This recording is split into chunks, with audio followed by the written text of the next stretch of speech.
Hello, everybody. Welcome to the Man Alone solo role-playing YouTube channel. Today, we're going to take a little bit of a gander again at Al-Rathak, and we're going to do some, we're going to set up a character, and we're going to play. For those of you that don't know, it is a high seas supplement for Kal Arath by Castle Grief. Al-Rathak, Tales of the Crescent Kingdom is by Charles F. Bryant II and Silver Nightingale. And you know, it's a quality game. What, Steve? It's a quality game. I am telling the truth. What about there? It's that, like, what about that is not? Steve, what did you just cast a spell on me? Didn't we talk about not doing this while I'm recording? What spell? What spell did you just cast? Why did you do that? Why did you do the truth spell? Oh, really? Okay. Well, you know what, folks? I'm sorry about this. You know, man, I've got a little bit of a cough. Yeah. Sorry, I got a little bit of a cough. I'll have to cancel the. What do you mean? You cut the line? I can't pause this thing. All right, fine. I don't know.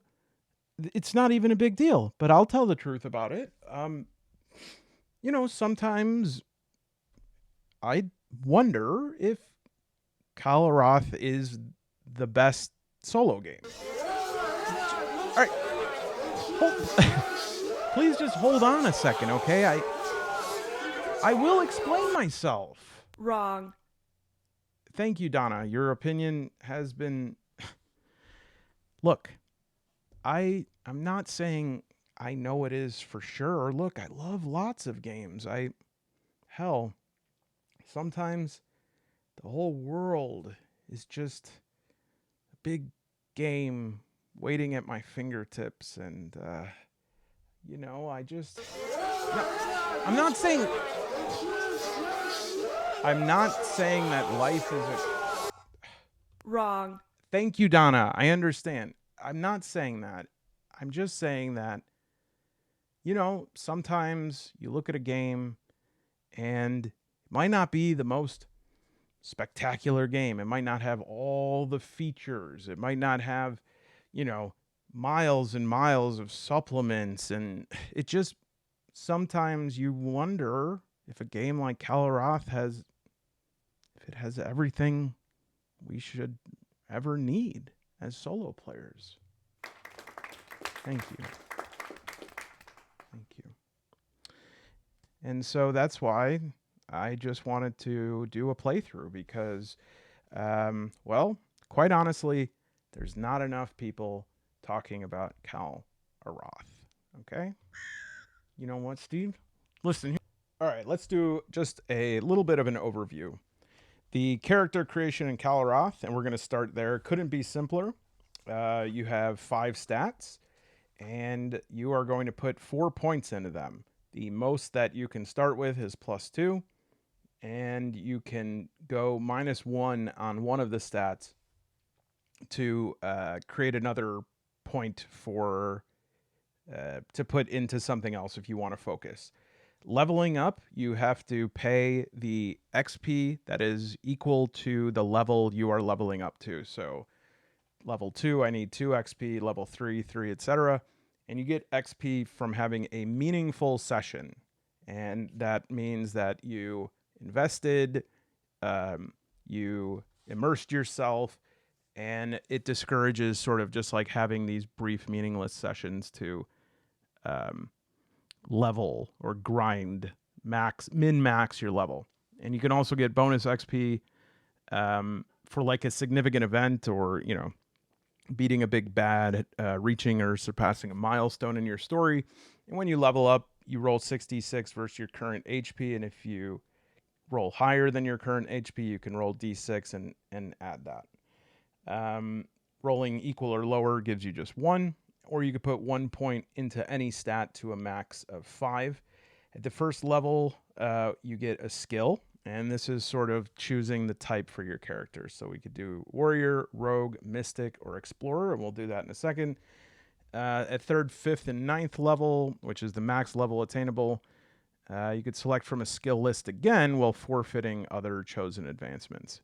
And these skills stack if taken more than once, except ones that are marked take only once. All right, skill checks is going to be very simple. We're going to roll 2d6, add the relevant stat, and compare that usually to 8. Equal or greater than 8 is usually success. 7 or less is a fail. And that target number could be adjusted for more difficult situations. There's also rolling at advantage and disadvantage, both of which involve a roll of 3d6. For advantage, that would be taking the 2 highest, and for disadvantage, the 2 lowest. As far as, let's see. 2 6s is always a crit success, 2 1s is always a crit fail. The combat is all player facing. For your HP, it's going to be 1d6 plus toughness to start. And then initiative is simplified. It's d6 plus agility for initiative. And on 4 plus, you go first. And on if not, then the enemy goes first. You could obviously change that up if you want initiative to be more nuanced and dynamic, but I certainly like that. Everything is player facing. So for melee attacks, you're going to do 2d6 plus strength versus 8. On missile or ranged attacks, it's going to be agility, and then intelligence for magical attacks. If you get a success, you roll weapon damage, any modifiers for armor or other equipment. And then when the opponent's attacking you, you will roll 2d6 plus agility. There's brawling attack rules, d6 divided by dice, roll to take the worst damage. And then there's grappling, which, I mean, can we just remove this from games, please? Who in the world... How many people have grappled on Earth today in a tabletop role-playing game? Now, I'm going to get 50 comments from people like, I grapple every Saturday. So some groups, this is what happens. Some nights, all we do is grapple. Me and the fellas, we just grapple. Great. Damage dice explode. Exploding dice is the most fun. 6s are re-rolled only once, and this additional number is added to the total. If a second 6 is rolled, it's as is, so it only explodes once. Reaching 0 HP, you roll on the death and wounding table, which is 2d6 here, and a roll of 2 is instant death, 3 is inevitable death. You die in d6 rounds. There's also morale that can be rolled if you hit certain milestones. The enemy's total numbers reduced by 50%, damage equal to 50% or more of its HP, or they lose their leader. And then as far as magic, goes, this is one system that I'm actually interested in rolling, and it's handled by rolling intelligence check versus the spell difficulty. All right, and if there is a critical failure, you have to have an arcane, what is it, like I don't know, the spell explodes in your face. Yeah, arcane disaster. With magic dice, since I roll it so rarely, I think that I would roll the damage with the newest addition to my Dice Nest dice tree, which is the Prismatic Radiant dice. This set of dice is crafted from K9 prismatic glass, offering a crystal clear texture. The diamond multifaceted cutting technique enhances each die with a dazzling refraction effect, displaying a mesmerizing spectrum of colors under light. This is no joke, folks. This is like one of the most beautiful things I have ever held in my hand. Every roll ignites a radiant spectacle as if stepping into a magical realm filled with starlit brilliance. Whether for collection or gameplay, and believe me, I would do these for collection, The Prismatic Radiance dice will bring you an extraordinary visual and tactile experience. In a slightly dark environment, let's try that out. Putting it to the test right here. In a slightly dark environment, when a beam of light, such as a flashlight, moves across the surface of the dice, the multifaceted K9 prismatic glass instantly captures and refracts the light, creating a dazzling interplay of colors. All right, let's try it out here. Oh, yeah. Holy shit. Whoa. This is pretty amazing. Okay, yeah, this is a real McCoy here. Holy. You can buy a full set if that's a little too rich for your blood. You can also buy just a D6 or a D20. They are absolutely beautiful. And of course, anyone who watches the Man Alone channel, you can use promo code MANDICE, not DICE, DICE alone for 20% off your order. And if you use the referral code down in the description, then you will not only be getting yourself some handcrafted, beautiful prismatic dice, but will also be supporting Man Alone. That's me. Wow. Yeah, I'm gonna roll the. Look at that. I'm gonna roll the I don't even know if I'll be a spell. Maybe I will, just so I could roll these puppies. All right, so PCs can carry strength plus 8 items. More than that, and all physical rolls are made at disadvantage. At twice the number, they can't move. I like that. I might do a whole quest just standing in place and refusing to move with just 5 to 6 times of my gear. For starting gear, roll D6 times 10 silver. Choose one weapon. Oh, God. Stub my toe. Oh, oh my. Oh, did I just click? Did I click? All right, you get a silver or whatever. All right, so Al-Rathak by Silver Nightingale and Charles F. Bryant II. This adds a few things that they have very kindly laid out. And actually, we're going to use my campaign atlas for this. Now, I really like the reference sheets from both Al-Rathak and Kal Arath. So I did some like cut and pasting here. Where's my... There it is. So yeah, we have like a little bit of a cheat sheet here, and then this is the daily procedure for Kal Arath and the Oracle and Spark tables. I put like a little bit of the map that comes with it here. All of the map and the reference sheet and the character sheet for Al-Rathak can be downloaded online. For Kal Arath, you can find one, but you maybe just want to make your own. And then here, this is sort of my map page. I sliced up this atlas of notable locations page just to put it all around. And then up here, I put Kal Arath references because I do like their weather. Oracle is more specific about seasons, how that affects travel speed, getting lost, foraging. This has all the combat stuff here. And yeah, what's great about this is the daily procedures are just so like, it just keeps you on such a good, productive gameplay loop. Okay.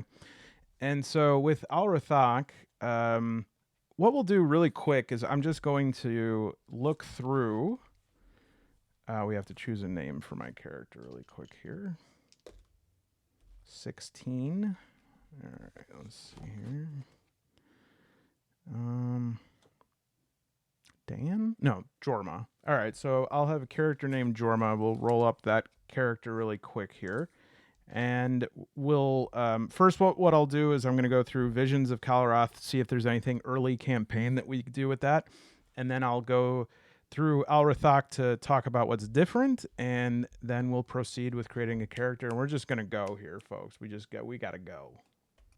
All right, folks. Actually, I have what PJ Sack would call good fun. So I looked through this Visions of Kal Arath, and one thing that drew my attention, and I think is a great way to get this game going, is to C, in order to choose my character, we will run them through a funnel. And luckily, there is funnel rules included in here. And we can put 4 player characters, through the funnel, and they'll have really crappy stats. They'll all be at level 0. And the winner will be my player character. All right, so let's take a look here. Level 0 character creation. Drop 4 characters, 3 with +1 in a random stat, 1 with +2 and -1 in another stat. Roll d6 for the HPs for each character, no toughness bonus. They have a morale score of 7 plus toughness. Level 0 characters do not get any skills. Give them names if you think they have a chance, and give each one a roll, motivation, and traits. We could worry that afterwards. They should all have the same entry from What Fate Brought You Here table. And then each starts with d6 silver, d6 rations, a light weapon, and 1 roll on the equipment table. And they all start out in the same situation. And you watch them struggle to survive and keep going until 1 is left. So I'm going to use the Al-Rathak names table here and create 6 characters. 4. All right, so we have Jorma ibn Harun, who has a +1 toughness, so has a morale of 8, and whose HP was 1, which the toughness would help, but it says not to add the toughness. So Jorma al-Din, strength +1, HP 6. Jorma bint Najib, HP 4, agility +1, and then the one character who has a +2 and a -1. So this one I just did the last name myself. Jorma Clark, strength -1, intelligence +2, HP 2. And I'm just going to roll. I wonder if I can get dice of all of these colors. Perfect. So now here is their random item. Jorma Clark gets a shield. Gosh, this guy's worthless. All right. Jorma ibn Harun gets a shield. Okay. Jorma al-Din gets 2d6 additional rations.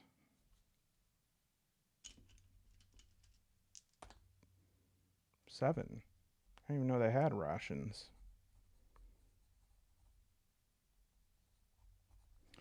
And then Jorma bint Najib gets a sling. So we have 1 weapon between these 4 morons. And they all start... They escaped criminals. I like that. In combat, level 0 characters roll on the death and wounding table at disadvantage. Level 0 characters are subject to morale checks, and if they fail, they make a run for it.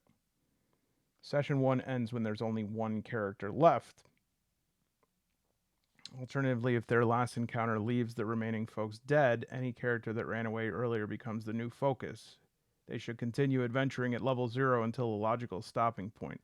The survivor attains level 1 and may assign +1 to 3 more stats, reroll their HP, taking the higher of the original or new roll, and choose a skill from one of the appropriate lists. It's also time to make one of those packs if they don't know any better. And yes, they can now shed that pesky morale score.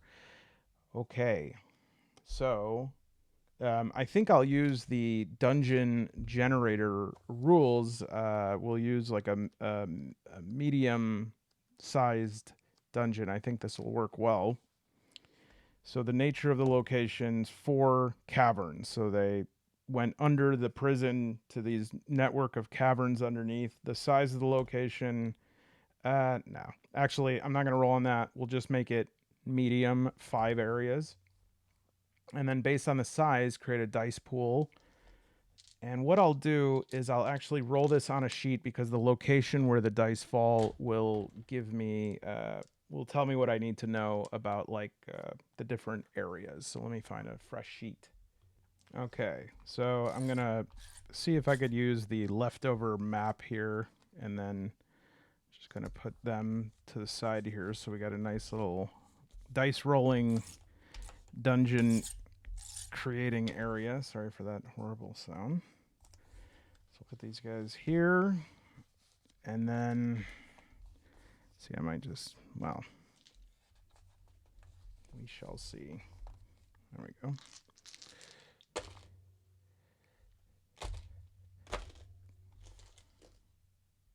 All right, let's try it again.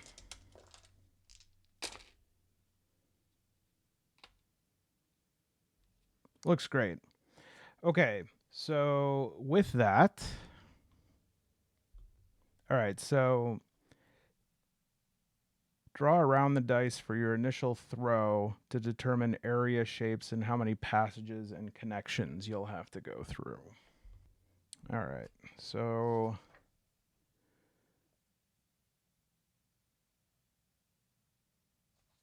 how do I figure out what? I see. It just had sort of a strange heading here. It says boss rooms, but I think this is it. So 1 is empty. Okay. 2 is a hazard, which that's interesting. Like, I would know that in advance. NPC. And then a 5 is a treasure.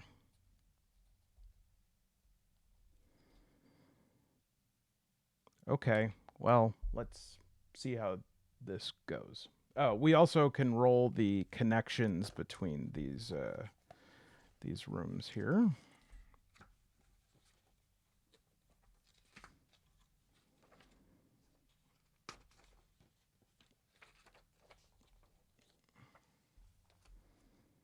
Roll a d6 while traversing. On a 1, you encounter a foe. Okay, so maybe that's where we're going to encounter our foes. So it seems to me that the treasure room should be at the end. And so I think probably go from like empty to NPC to hazard to NPC to treasure to who knows. And just because a room's empty, should still try to figure out what is inside there. I see. For solo play, when actually exploring the room, re-roll the die as you enter to determine its content. So this is if I was making a dungeon for others. We could still start at sort of an empty room because well,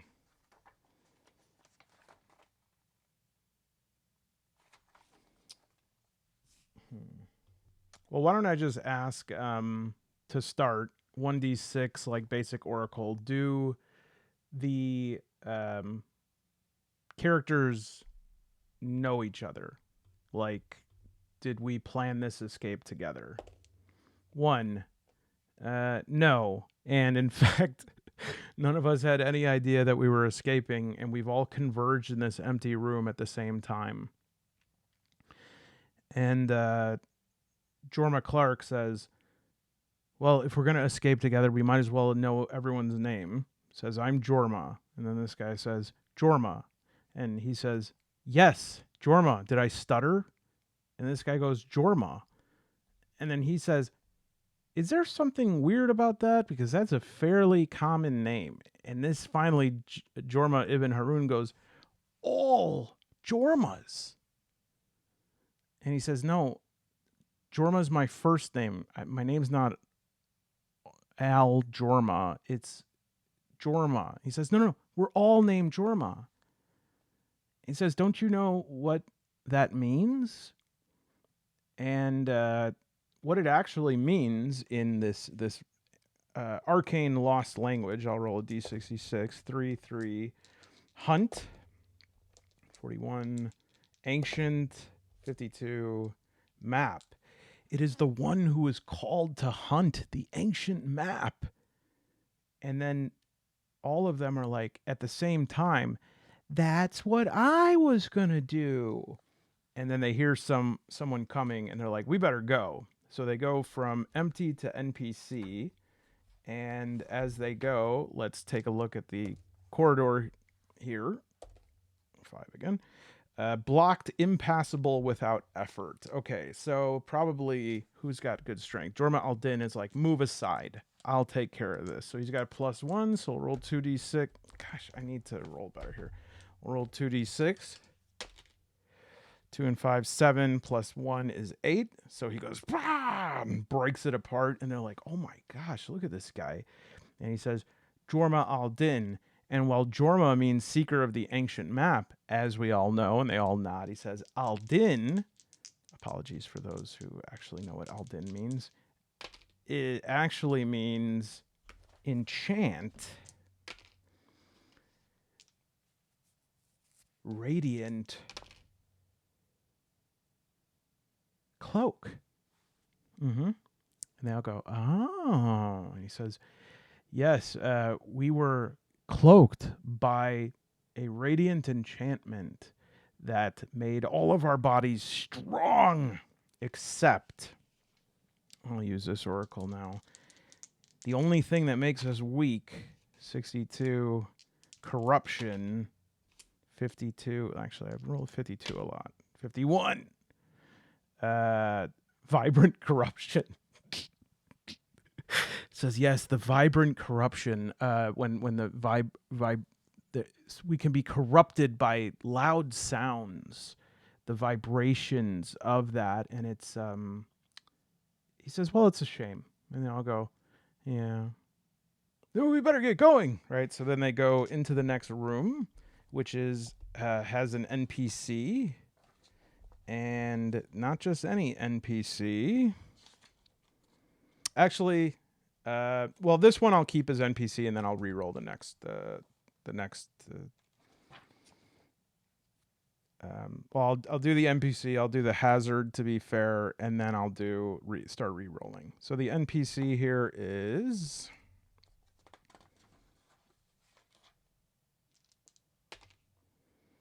a soldier or a mercenary.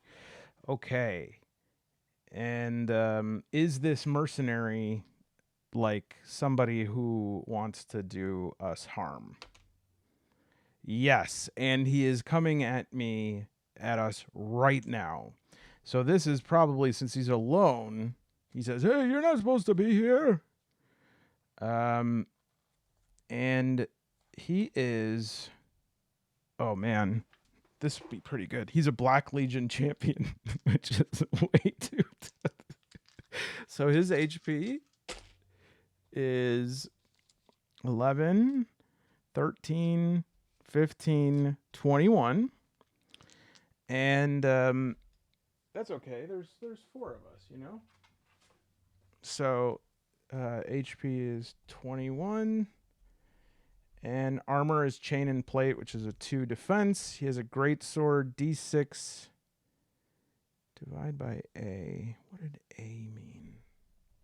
D6 divide. Of course, D6 advantage. Okay, so that's great. So, and the Black Legion gets very fleshed out in the. There's only a few sentences about them here, but they get very fleshed out in the new zine. All right, so their great sword is a D6 times 2. So I guess it would be roll 2d6, take the better one, minus. Now this I don't know again either. Minus RD. Is that minus round? I know that probably means something very specific in OSR, and I'm shaming myself to many of you, but I just don't know. Very cool. It means that that damage is done twice per round. This is amazing. I have a feeling that morale is going to come into this very quickly here, but that's good. That's what a funnel is for, right? That's what you want out of a funnel. And then their morale is elite, and their special is intimidate. Presence check 8+, or opponent makes combat rolls at disadvantage. I wonder if that happens every round. Do I have to do that? Presence check 8+. Let's well, I guess we've suffered enough here, but let's just we'll do presence for Jorma Clark. 6'4", so he's not intimidated. Jorma bint Najib, 5 and 2 plus 0, so he is intimidated. Al-Din, 9, not intimidated. Ibn Harun, 6, intimidated. All right, so this side is intimidated. And I don't even care what their weapons do. They're worthless. A sling and a shield?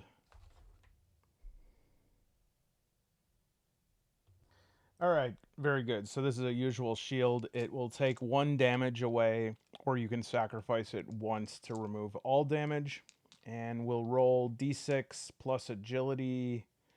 I guess we'll do the lowest agility. And 4 or more, we go first. 3. All right, so Black Legion guy goes. And I guess the way to decide who he attacks is to roll all of these, and then the highest is the one who gets it here. Okay, so these two are tied, so they're going to have a victim face-off here. All right, so it's Jorma Al-Din, who is armed with rations, and the Black Legion does...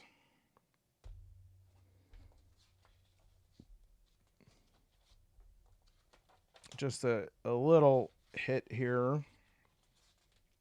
Did I write it down? I should.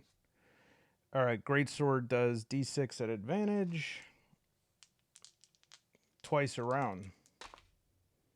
All right, so it's a 6, of course. And that 6 is going to be 2. And I'm not going to calculate that. Let's do just... we'll go ahead and say... Jorma Al-Din is dead, and the cause of death, we'll just put massive sword split him in twain. Okay. Very good. So whatever, good job. I've got something. So this die is gone, but I've got something here. First up, we have Jorma bint Najib, who has agility +1 with a sling, which is nice because the sling is going to be d6 attack, but it's with disadvantage. Oh, good. So, wait, what am I doing? Oh, that's for damage. Okay, no, that's fine. So we did 2d6 plus agility. So we did attack. The attack was successful, but let's see how much damage, because the chain and plate has 2 defense, so he has to at least get 3 to do anything. And now, okay, now the damage is with disadvantage. Great! Wow, that's wonderful. Do I get anything for 2d6 on damage? I should, right? No, of course not, because actually only one of these dice actually exists, right? Because it's just for advantage. Okay, so I hit this jerk for 6, and that brings him down, though, 21 minus, well, it's -2 for the armor. And so 21 minus 4, he's down to 17. Okay. Great job. And now we have, who is next? Well, I don't really know. We'll do Jorma Clark, who has +2 intelligence. What? Wait a minute. What kind of an idiot am I? I have no spells. So why did I give a +2? Oh, man. All right. Here. Does Jorma Clark know any spells? Yes. And it's an attack spell. Though I'm sure it's the weakest one. Let's find here. Let's see what kind of amazing spell he knows. All right, so we have to see what demonic pact he made. So we'll roll. All right, domination pact. There are 5 spells in each pact, and the pact, you can only use as many spells up to your level of intelligence. So Diamond Mine Shatters. The caster causes uncontrollable confusion and fear in D6 targets for D6 rounds, or the Doctrine of Subservient Path. Target individual obeys the caster within reasonable boundaries of friendship for 1 day. That's what I want to do. I want to make him like our Sir Robert Strong. That's what I'm going to do. Okay. So I just have to hit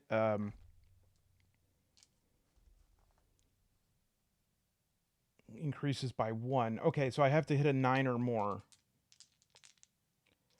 Come on, please. This can change every 7 plus 2, 9. Yes. All right. So I got him, and I say, you are not loyal to the Black Legion. He says, I am not loyal to the Black Legion. He says, you are loyal to Jorma. He says, I am loyal to Jorma. And then all of a sudden I go, oh, shoot, Jorma Clark, but my spell already wore off. So all Jormas. It's kind of like, oops, all marshmallows, oops, all Jormas. So that means we have this dude with 17, but does this spell last the whole day like it says? 3. No, but it will last for 1 combat. I think that's fair, right? So, really quick, actually some useful, applicable combat rules added here in Al-Rathak. First of all, there's chase and pursuit mechanics, which would be if either you want to run, which I would have done that, or if an enemy is running from you, how to pursue them. And it says, use these rules when chasing fleeing enemies or attempting to escape. For ship combat, which this goes into, see page 26. Initial distance, roll 2d6 to determine starting distance. At 12 plus distance, the group attempting to escape does so. Initial distance, roll 2d6 to determine starting distance. Oh, I see how far you are away. At 0 or less, regular combat begins. And then you change distance, roll 1d6 plus agility every round. Oh, I see. So when you get to 12, you can run. So it says a player and a monster are at distance 8.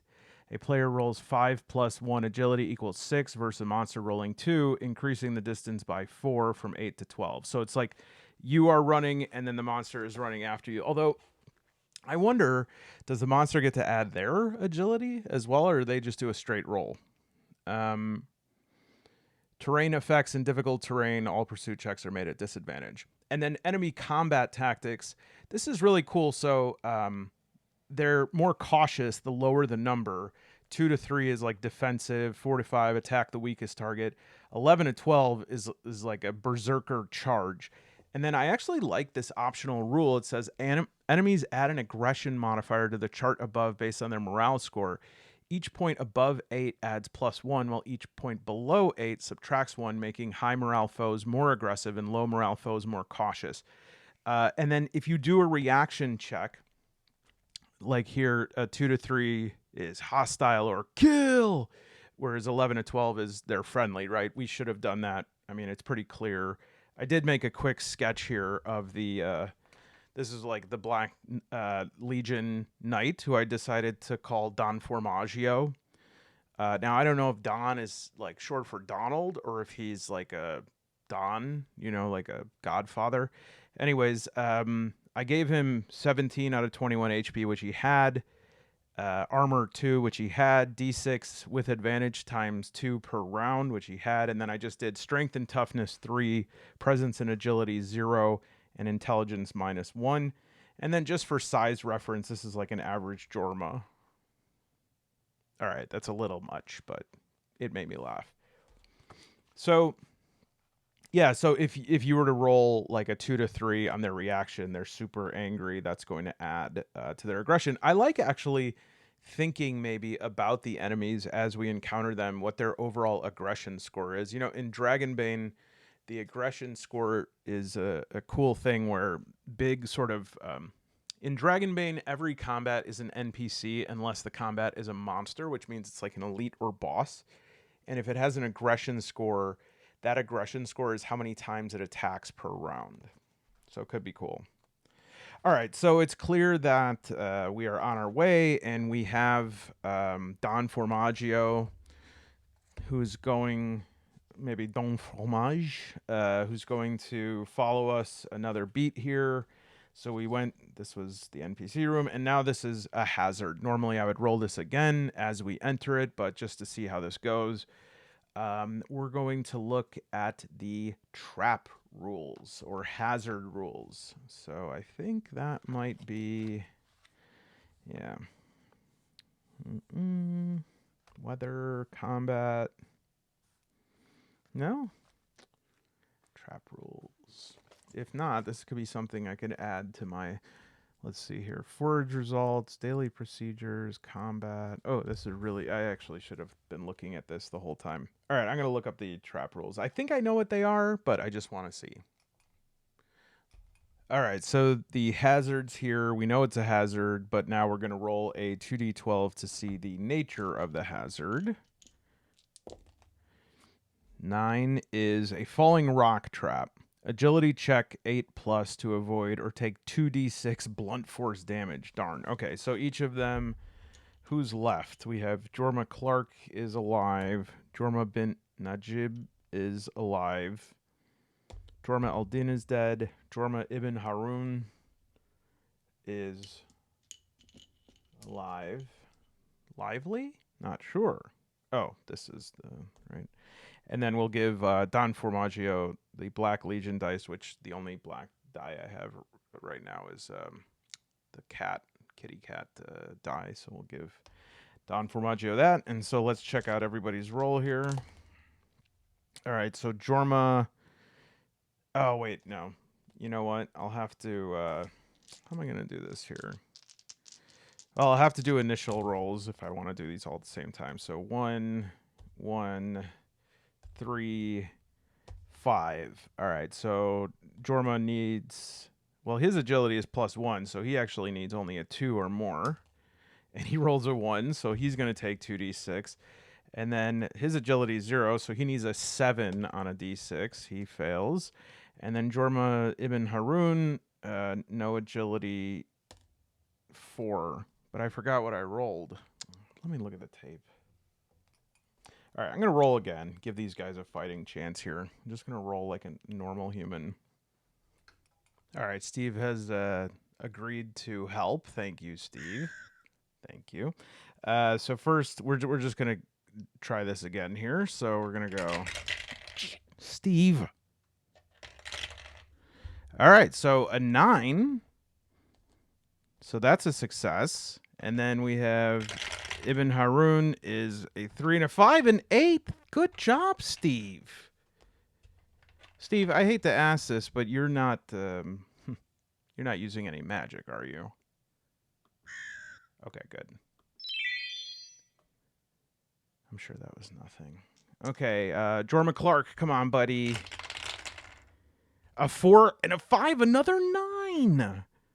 Fantastic, Steve. And now we have Don Formaggio, whose agility is 0. And he is going to roll a 6. So it's Don Formaggio that's actually going to take the 2d6 damage here.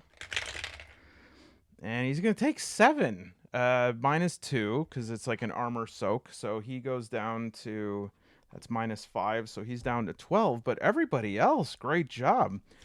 But, you know, I guess Don Formaggio is like, what is it? Like the little birds are kind of going around his head. He's like, "Urgh." All right. There we go. Okay. So let's continue on here. That's definitely, if anyone saw my video on adding little guilt chips, that's definitely a guilt chip moment. Okay, so now we got out of the way of that room. Thanks, Steve. And we are going to, we'll roll on the next room to see what it is. Nature. Oh, okay. And this is caverns. Let's see. Yeah, I just never remember that the heading boss rooms has this. Okay, so we'll do a 1d6. 5, item or treasure room. Sweet. All right. And what was it supposed to be? An NPC. All right. So, item or treasure. This is a D66. Roll first D6. On 1 to 2, it is guarded by a foe. 3. Very good. 33, we get a grain sack. Ugh. Do I have to? All right, I'll give a grain sack to Jorma Clark. Great. Throw some grain at somebody's face. All right, and then we will roll the D6 again. And I don't know. 2.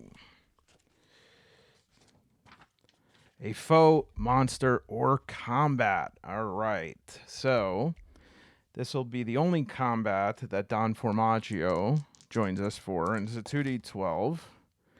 And it's 10. A giant snake. I guess I can check out the giant snake's reaction.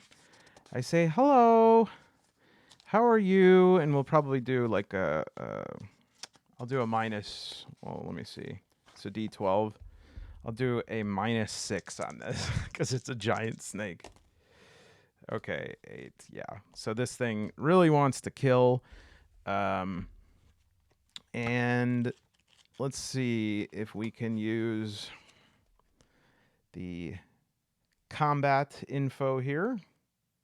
I'm going to use the enemy combat tactics for this. Let's see if I have that on a I'm just gonna do a quick little snake sketch here. It's got to be so the giant snake HP is 4d6.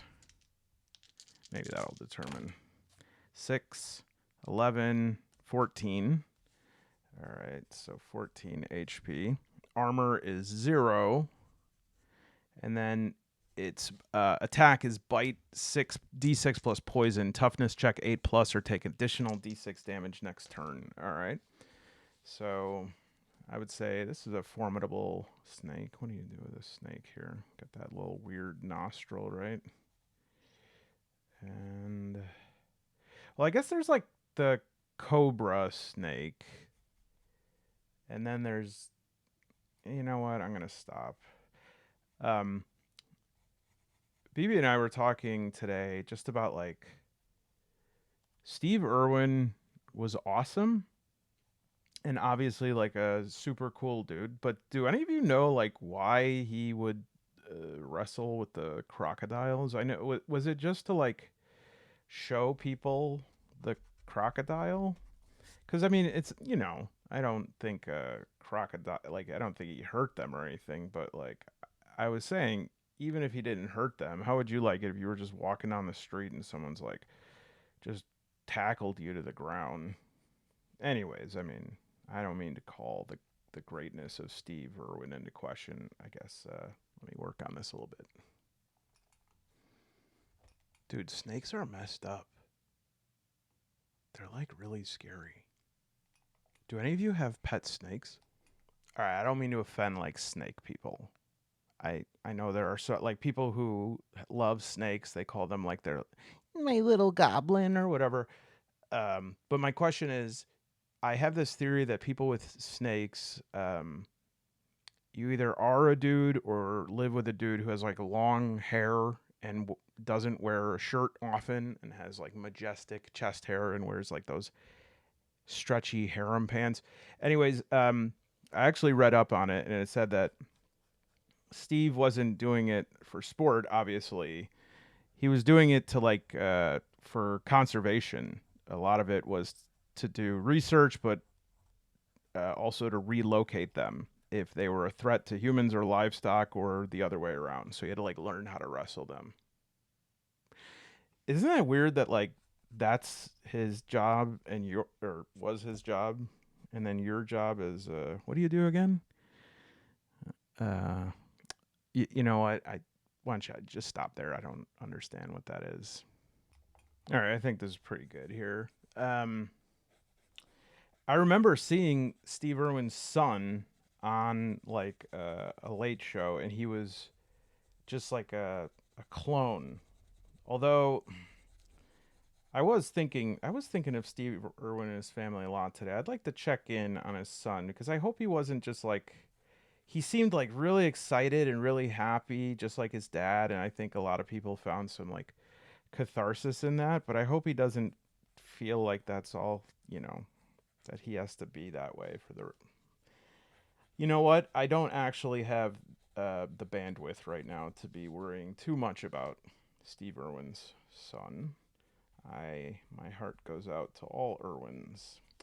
All right, that's good. And then we'll say that Jorma is like and he's got his little slingshot here. Like that. Is that good? Not bad, right? Although I think I made it a little bit too froggy. Okay. So 14 HP, with which all told, that's not bad. And so we're gonna roll agility plus if 8 or more for. All right, we got 10, so we're gonna attack first, and just want to see. So the morale is 8. Oh, the special is constrict. On successful attack, grapples an opponent. Grappled targets takes D6 constriction and automatic bite damage each round. Strength check at disadvantage to break free. So I think that this is probably whoever he attacks first, and I have to say that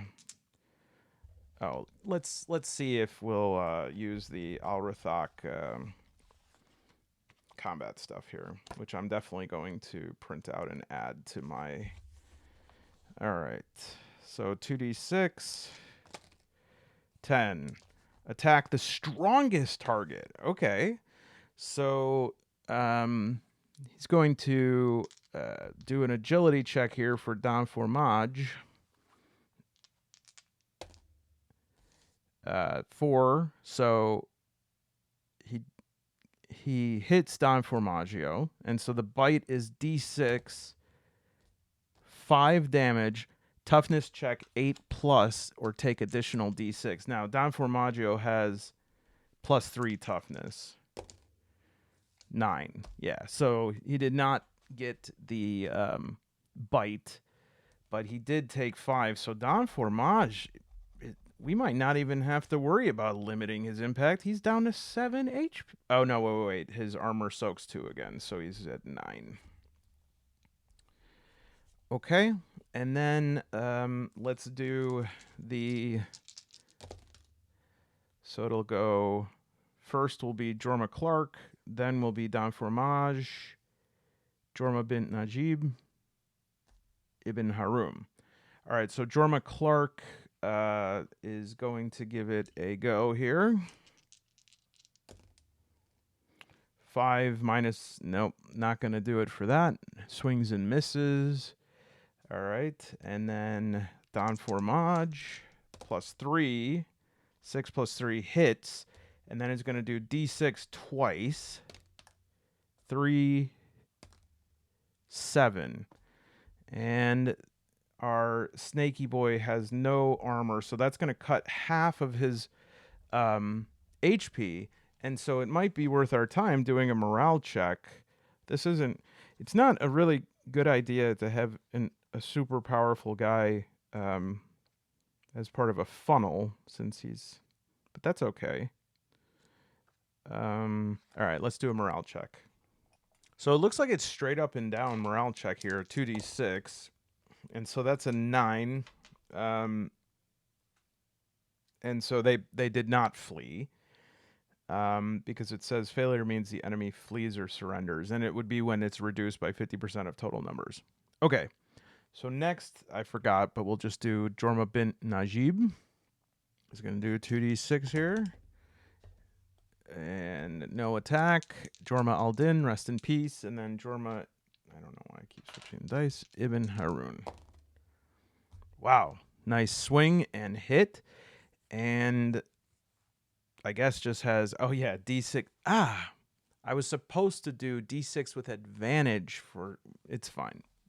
But Jorma will do a D6 with disadvantage for his hit. Okay, a 1. Hey, better than nothing. So, I guess just, is the snake's name Vernon? No, but it is Vern. Okay, so Vern is down to 6. And Vern is going to do now, I would say, well, we're going to see. We'll do the enemy combat tactics again. 2d6. That was not a roll. 7, I think. Attack the closest target. Well, we'll just go to the top here. We'll say that Jorma Ibn Harun connected. So Jorma Ibn Harun is probably the one who's going to get whomped here. And the giant snake is going to do a... Oh, Jorma has to roll agility because it's all player facing. Ooh, yeah, that's a crit fail right there. So he's actually going to do double damage here. So bite D6, 2, and 2, so 4. Well, he's long dead, but just to see, we'll do a toughness 8+ check. 11. So he doesn't get poisoned, but he's definitely going to have to roll on the death oracle. And I don't actually... He's dead, right? I mean, there's no way... just to see how that goes, we'll roll on it. Oh, no, remember the funnel rules said they don't do... They're just dead. So, Jorma Ibn Harun.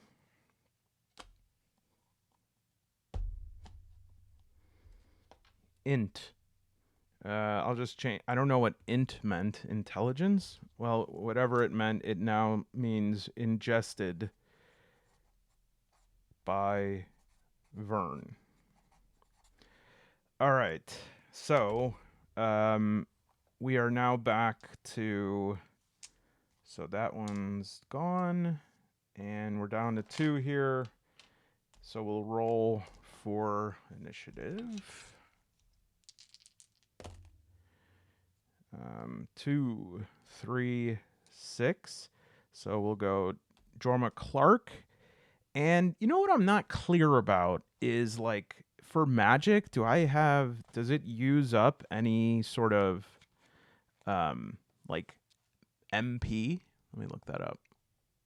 So magic gets more and more interesting in this game. I never thought I would say this, but check this out. So there's no like MP that I can see, but each time you roll, you're rolling against 8 plus the level it is. There's 3 tiers of spells to start. There's new tiers for each of the packs, but each of the spell packs require a different sort of demonic pact. So the Pact of Domination, I have to roll a D6, and maintaining the pact requires like a doom, and some of these dooms are so comprehensive that they can like create a whole story. So this one we'll re-roll because this one is very familiar. The caster must not use metal, weapons, or armor. Violation breaks their pact and they lose all spells or powers. Let's see if we can get something different. 6. The caster may not speak for an amount of hours equal to the level of spell they have cast last. Breaking the silence before time is up could mean the loss of that spell's use or some other wrath from their patron. So casting failure is 1 damage against me. And what's my HP for Jorma Clark? He has 2 HP, so that is devastating. But does have 2 intelligence. And so I think he's going to try a tier 1 spell. What's the Pact of Domination? Tier 1. Diamond Mine Shatters. The caster causes uncontrollable confusion and fear in D6 targets for D6 rounds. Oh, whatever. We'll see what confusion does. All right, so that was a success. And I mean, D6 targets. I mean, it's one guy. But how many rounds? 3 rounds. Okay, so I'm gonna look up what the if we could figure out what the condition of confusion does. All right, so rules as written, I can't find an explicit explanation of what confusion does, but on page 46, I found the tentacled horror enemy. I think it's page 46. 45? Oh, these are... Oh, wait a minute. I forgot that in this from Lulu, it's actually like the 3 zines in one. And so the page numbers like reset. So for, yeah, page 45, the tentacled horror. Cloud of Chaos. Once per round, there's a 1 in 6 chance that the horror uses its attack to create a 30-foot wide cloud of confusion around itself. All opponents caught inside must make intelligence checks 8+ for D6 rounds in order to act. So that seems right. Okay. So that's great. And now, I suppose, yeah, so Jorma bint Najib is going to use a sling. And so we'll do agility +1 there. Yep. And I think I've been forgetting to do that. So he hits, and then it's D6 with disadvantage. And I can't forget to do exploding dice, although I doubt I'm going to get double 6s right now because it's disadvantage. Double 5s. All right, so hits for 5. And wow, this brings the fella down to 5, and Don Formaggio is up to bat here. And is not messing around. So 2d6 +3, 4. Misses. Stinks. Gosh, I feel so sad. How did you miss, Don? How did you miss? We needed you. All right, well, the Vern has to do an intelligence check here. 2 and 3, 5, not 8. So Vern skips. And then we'll go back around to the top. And we'll go order. So once again, Jorma Clark first. Then Jorma bint Najib. And Don, who is going to bring us home this time. So first, Jorma will do a basic attack. 3, 2, -1, no dice. And then we'll do Jorma bint Najib. With a sling +1, he hits, and come on.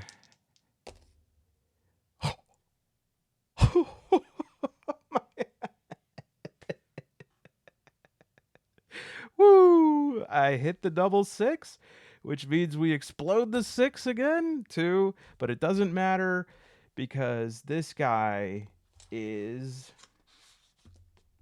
dead.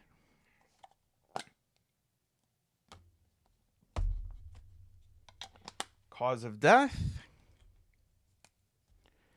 Slingshot to face. Awesome. Okay, so we press on, and I'm going to do a quick agility check here with Jorma and Jorma because Don Formaggio is probably coming back to his senses here and is like, what's happening? And we got to get out of here before the spell wears off. And so Jorma Clark fails that as... All right, so let's see here. Let's try to run away. So let's see what those instructions say here. Because otherwise, Don Formaggio might have his day. All right, so we'll do initial distance, 2d6 to determine initial starting distance. 8. And then each group rolls 1d6 plus agility every round. So both of them. Okay. Okay, 4 plus 1, or 4. So he's good. And then Jorma has a plus 1 agility. 5. All right. So we were able to run away. And we missed on Formage. And, well, no, I was about to say he's not a bad guy, but he's a very bad guy. Very, very bad. All right, so we're going to move on then to this room that had a treasure in it originally, but now is going to have, of course, ye old 4 NPC.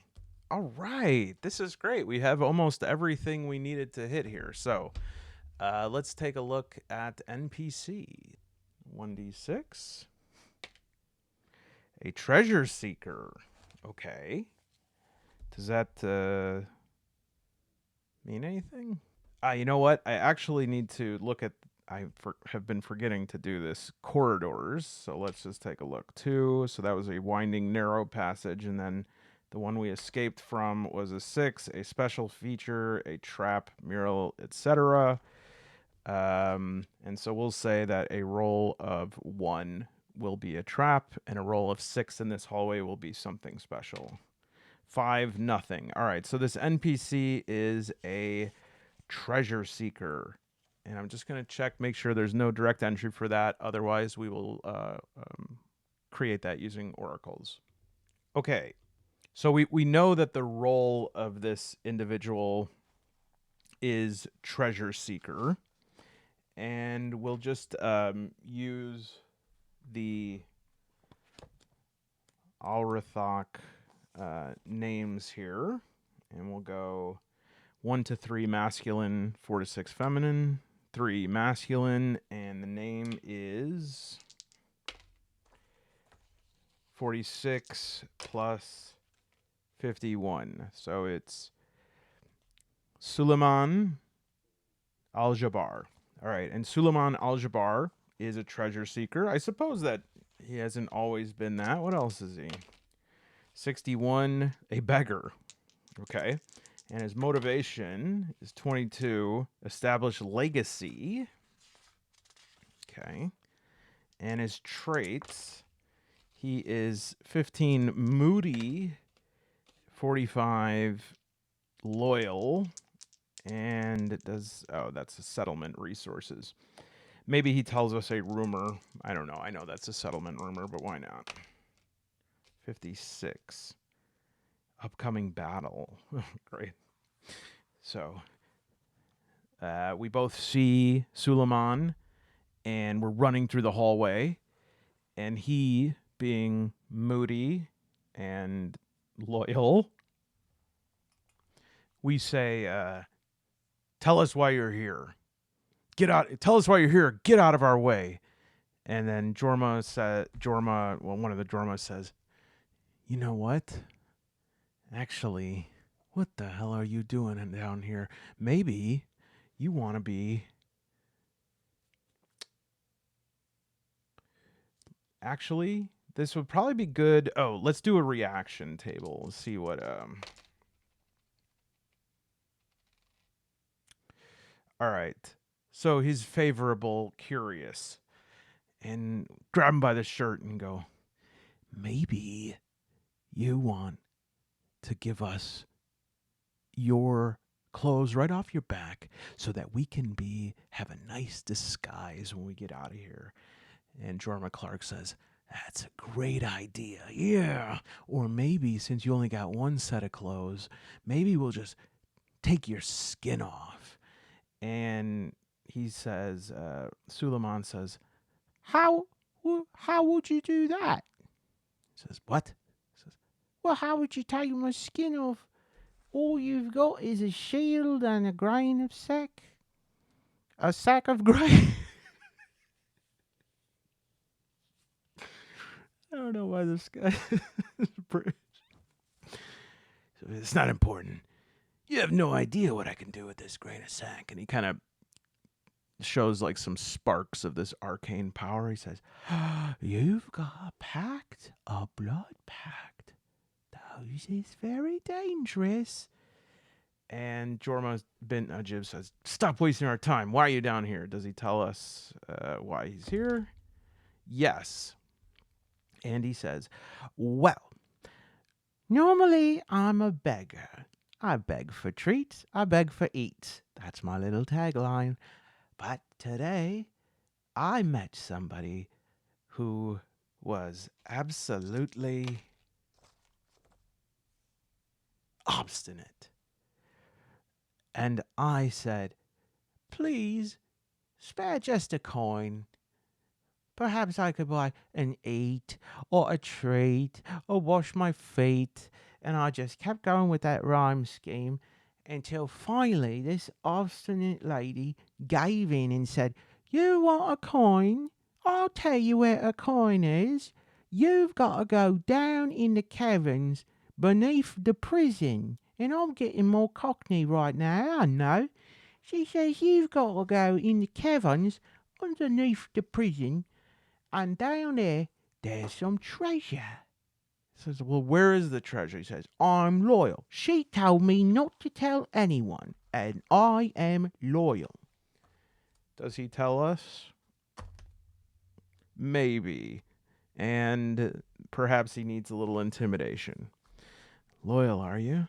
Well, how loyal are you now?" And he starts swinging his slinger out menacingly. And so we'll do a intimidation check using toughness. Okay, 6. He says, No, I won't do it. I won't tell you, but if you follow me, maybe you might just hap upon the treasure with me. I can't guarantee a thing, but I will say I've heard some grumblings up ahead. There's probably someone who wants to kill me, and so, you protect my back, and my back will show you where the treasure is. so Jorma Clark's like, "Let me get this straight. You were begging, and then you met this lady." That's right. "And she was wealthy, I think so. Her clothes were nice. and you said, 'Please, can I have some coin to eat Or a treat. right, or to wash your feet?'" That's right. And I didn't give up. In fact, I pestered her to the point that if it was about 600 years in the future, people would say that I'm engaging in street harassment. I said, "Yes, okay, but what did she finally say?" Well, she said, "Go to the caverns underneath the prison. Everyone knows that there's treasure under there." Well, I think actually the word she said was something that will make a person like you have everything they want.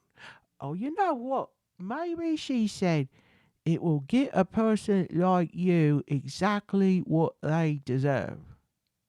Oh, God, that's quite different. "Yeah, that's extremely different." Maybe ain't no treasure at all. "What is that sound?" And suddenly we hear a little bit of sound. And let's find a fitting treasure creature here. There was some really good ones. We will say that. Let me find it. All right. We have encountered D6 5 giant spiders. Okay.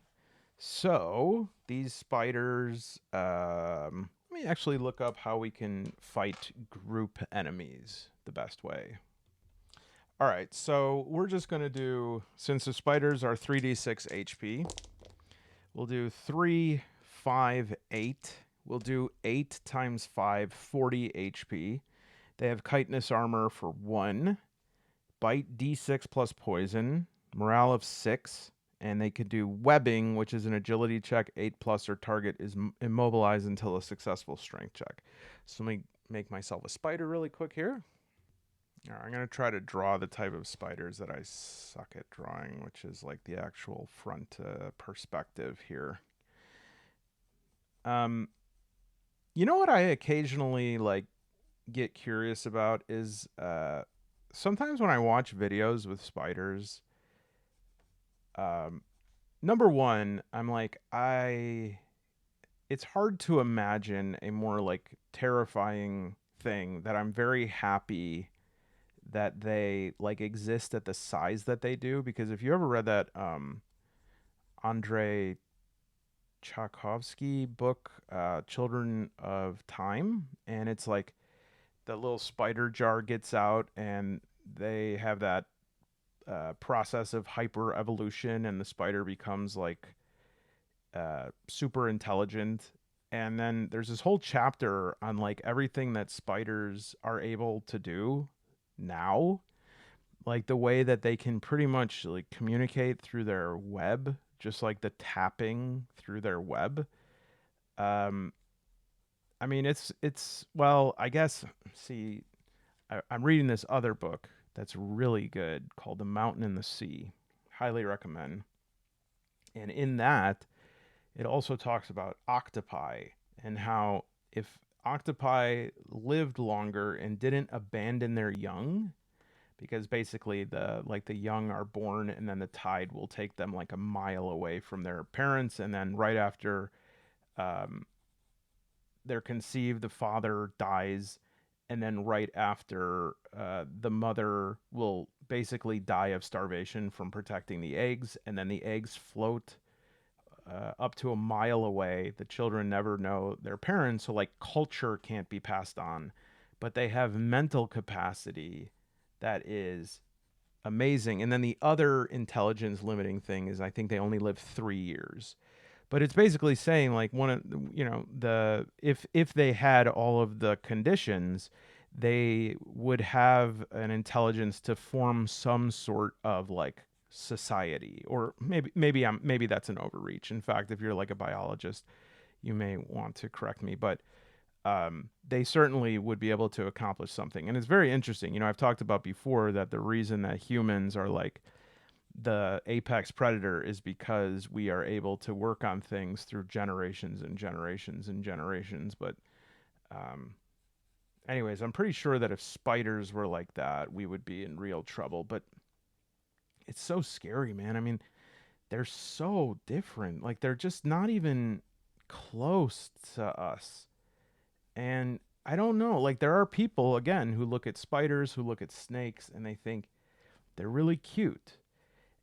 And what I always wonder is, because they have hair and they're fuzzy, like, are they capable of like growing attachments to their owners and stuff?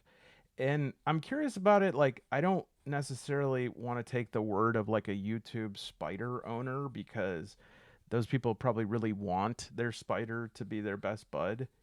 But I'm wondering, like, can you pet a spider? Does it recognize you, or is it just like food source recognition? That's pretty good, right? Same size, 5 of those. All right, a little shading, and we'll do HP 40. And look at this, a little cameo here by somebody who wants to be a big shot. All right, D6 with poison, I think, right? Yeah. All right, we'll still do 2d6 for agility. And that's going to be 7 plus 1 is 8. So we are going first. And I guess who's left here? Jorma and Jorma. So I guess we'll do. All right. Wow. Nice rolls here, both of them. So we'll just, in the order that they fell here, we'll do Jorma Clark. Now, I should see if there's any magic that might help here. Like something that's like spider juicer. I think I should do the Diamond Mine Shatters, which is the caster causes uncontrollable confusion and fear in D6 targets. So we'll do an intelligence check here, and it's at a +2. All right, failed that. And so I believe any sort of failure is going to knock down my HP, so my HP is at 1. And I believe that means I do a morale check with Jorma Clark, who is morale 7. All right, 8. So he stays in the fight. And I could, well, good thing. I'll save the shield to negate damage. And I have my trusty grain sack. All right, now we have Jorma bint Najib, who has a sling, and we'll do agility +1, 2, and 1. Nope. So miss and miss. And now we're going to have our spider friends roll, which I guess, what's the best way to do this? I mean, the fairest way to do this is to have them roll attack 5 times. And I think that's what I got to do. All right, so 1 attack, 2. No, they don't. Well, they might have that agility, but okay, 1 attack, 1 attack. That was not a fair roll. Okay, crit fail. 7. Nope. Okay, so they attack once. What would a crit fail be? Now I got to do that all again. Damn it! I got to remember that this is player facing. I mean, I guess it's the same results, but whatever. All right, so Jorma Clark hits 8 for agility and is not hit. Jorma bint Najib hits 8 for agility, not hit. So that's 2 attacks. 1 attack for Jorma Clark. 1 attack for Jorma bint Najib. 2 attacks for Jorma Clark. All right, so 2 attacks on Jorma Clark, which he will get a bite. 2. And will have to do... What kind of check here? Is it toughness, right? Or else there's poison.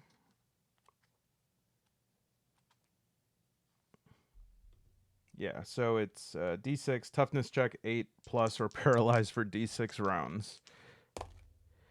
All right, so does hit the toughness, but the bite is D6, hits for 2, and I'm going to have to break my shield to negate that. Ooh, and I broke my pencil to negate the attack there. So I lose the shield. And then Jorma's got to defend again. 2, 5, 7. Nope, not enough. And can't... grain sack will not help. And so now it's again 2d6, 5, and just to see how bad it is, a 4. So, man, I really wanted it to be Jorma Clark, but I think I know what's going to happen now. Cause of death. Spider bite to the face. And then Jorma bint Najib is going to agility +1. Nice. All right, so we'll miss the attack on him. And he is doing agility 3, 1. Does not hit with the sling. But that also, he should do a morale check. So we'll do... He has to hit... Now, I don't know. Is it... Yeah, I guess I have to hit... Morale...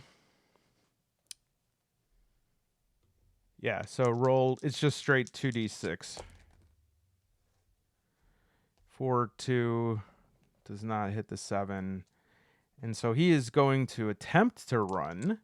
And his initial distance is 11. And he'll do I guess now a d6 plus agility 3. So he does surpass the 8. That means Jorma bint Najib gets out, gets away. And the last thing I'll do, and this is what's going to determine it. Oh, does the Suleiman get eaten? pretty straightforward. It was everything I deserve. All right, so the last thing is we'll just see the corridor, make sure there are no problems on the way out, because this would be the exit. Straight, unremarkable corridor. So Jorma beat Najib, gets himself out, and once the funnel is over, it gives you some instructions for like making it a real character. All right, so it says that the survivor, and I probably should have done more for him to survive, but just for ease here, the survivor attains level 1, gets to assign +1s to 3 more stats, re-roll their HP score, taking the higher of the original or new roll, and adding toughness appropriately, and choose a skill from one of the appropriate lists. It's also time to make one of those packs if they don't know any better, and yes, they may now shed that pesky morale score. So, this is where I probably will convert to Al-Rathak, but I wanted to just point out a couple of things. This is sort of like office hours now, a little bit extra. But this was very interesting to me as I was going through the material in here. It was actually in this Visions of Kal Arath. So this is actually by Castle Grief, who is the original creator of this, even though this is a fanzine. He wrote this thing here. And this is Hack and Slash the Planet, Pulp Mode for Kal Arath, or How I Learned to Love Crushing the Jeweled Thrones of Kal Arath Beneath a Sandaled Heel. And basically, this is like you play solo, but you play as Conan the Barbarian, essentially. You get max starting HP, strength added to your damage rolls, standard rules for XP and leveling. But I don't understand this here. It says max one session is 1 XP, bonus XP for extreme cases, with levels gained each time you gain as much XP as the number of the next level you're trying to reach, but XP resets each time you gain a new level. So 2 XP for 2, then 3 for 3. But how is that different, or is that not different? And then each time you gain a level, +1 to a stat, plus D6 HP, and choose a new skill.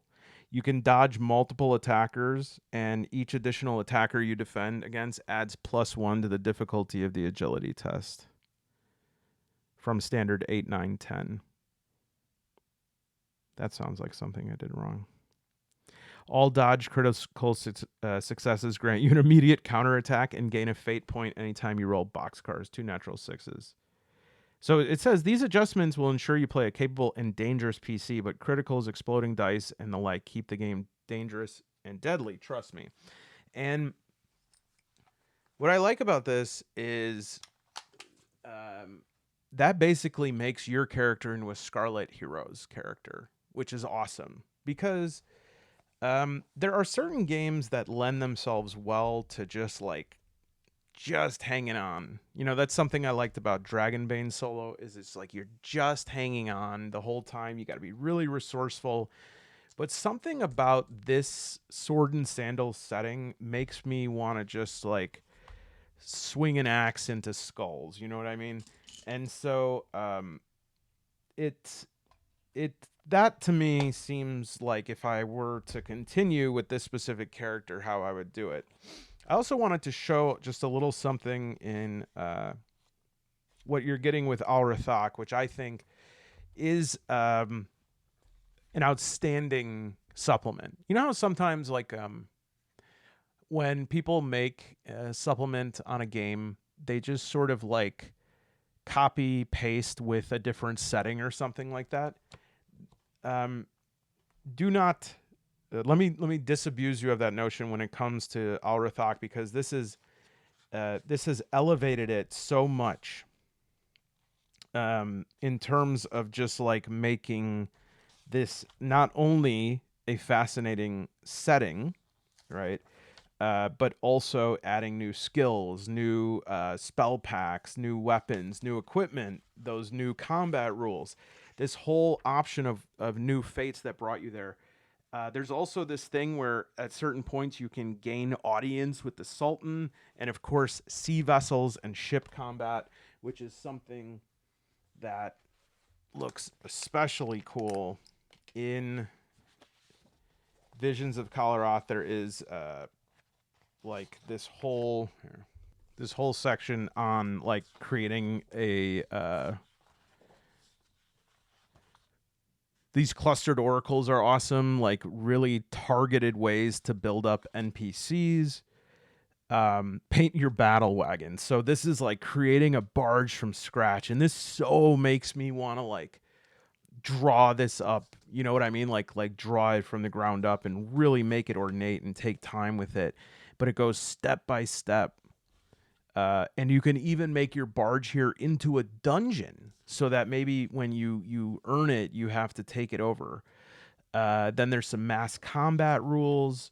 There's some battle, like large, I think, pitch battles. And then they go more into some of the things that were only mentioned in the core book, just little titillations that they go into more, such as the Black Legion, what that is.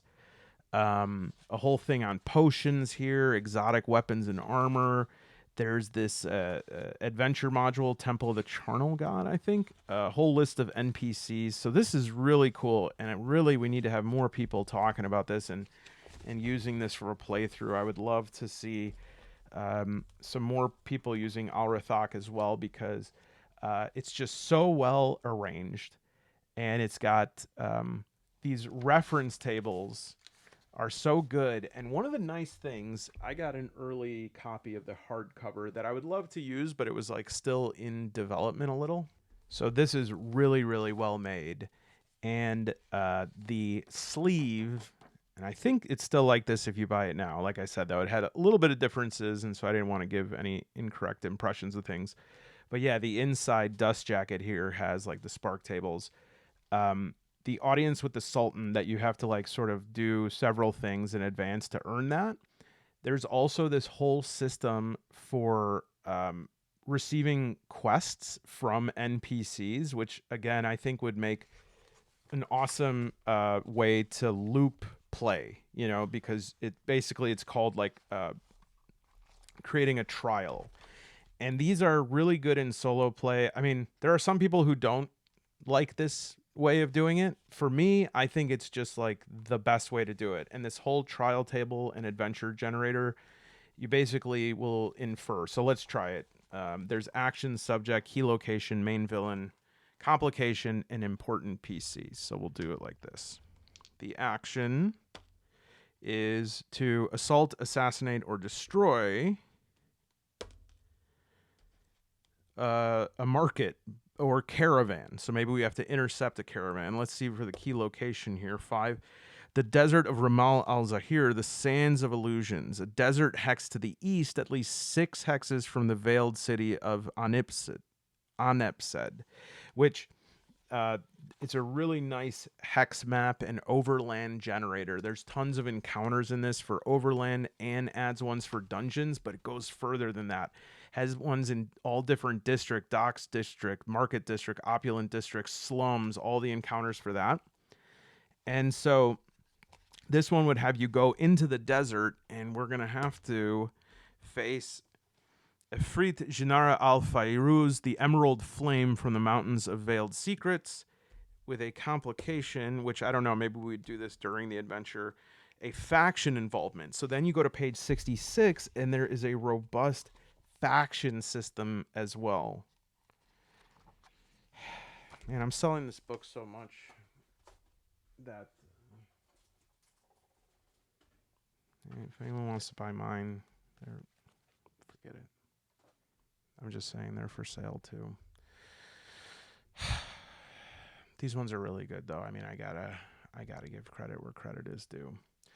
Yeah, so that is a little bit of a peek at Kal Arath, Al-Rathak, and Visions of Kal Arath. Let me know if I missed anything, could do anything different, or if this motivates you to play, or if you have played. How much fun did you have with it?